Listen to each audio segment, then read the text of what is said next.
ओम शांति। 14 अक्टूबर 2025 बाबा की आज मुरली में ममा के महावाक्य हैं।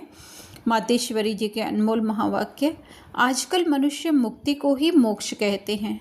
वो ऐसे समझते हैं जो मुक्ति पाते हैं वो जन्म मरण से छूट जाते हैं। वो लोग तो जन्म मरण में न आना इसको ही उच्च पद समझते हैं, वही प्रारब्ध मानते हैं। जीवन मुक्ति फिर उसको समझते हैं जो जीवन में रहकर अच्छा कर्म करते हैं। जैसे धर्मात्मा लोग हैं उन्हों को जीवन मुक्त समझते हैं। बाकी कर्म बंधन से मुक्त हो जाना वो तो कोटों में से कोई विरला ही समझते हैं। अब यह है उन्हों की अपनी मत। लेकिन हम तो परमात्मा द्वारा जान चुके हैं कि जब तक मनुष्य पहले विकारी कर्म बंधन से मुक्त नहीं हुआ है तब तक आदि मध्य अंत दुख से छूट नहीं सकेंगे। तो इससे छूटना यह भी एक स्टेज है। तो भी पहले जब ईश्वरीय नॉलेज को धारण करे तब ही उस स्टेज पर पहुंच सके, और उस स्टेज पर पहुंचाने वाला स्वयं परमात्मा चाहिए। क्योंकि मुक्ति, जीवन मुक्ति देते वह हैं, वो भी एक ही समय आए सबको मुक्ति, जीवन मुक्ति दे देते हैं। बाकी परमात्मा कोई अनेक बार नहीं आते, और न कि ऐसा समझो कि परमात्मा ही सब अवतार धारण करते हैं। ओम शांति।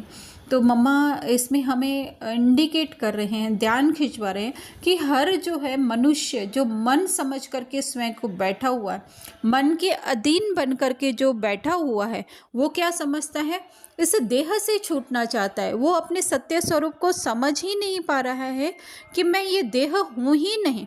अगर मुक्ति भी चाहता है तो वो देह से चाहता है, जीवन मुक्ति भी चाहता है। तो मम्मा ने जैसे साफ बताया कि वो जीवन में रहते अच्छे कर्म करने को जो है वो जीवन मुक्ति कह रहे हैं, या फिर जो घर बार छोड़कर चले जाते हैं, मतलब वो जो स्थूल रीति से दिखाई देने वाले कर्म नहीं कर रहे हैं सन्यासी ये लोग, उसको समझते हैं कि सिर्फ वो कोटों में कोई कर सकता है।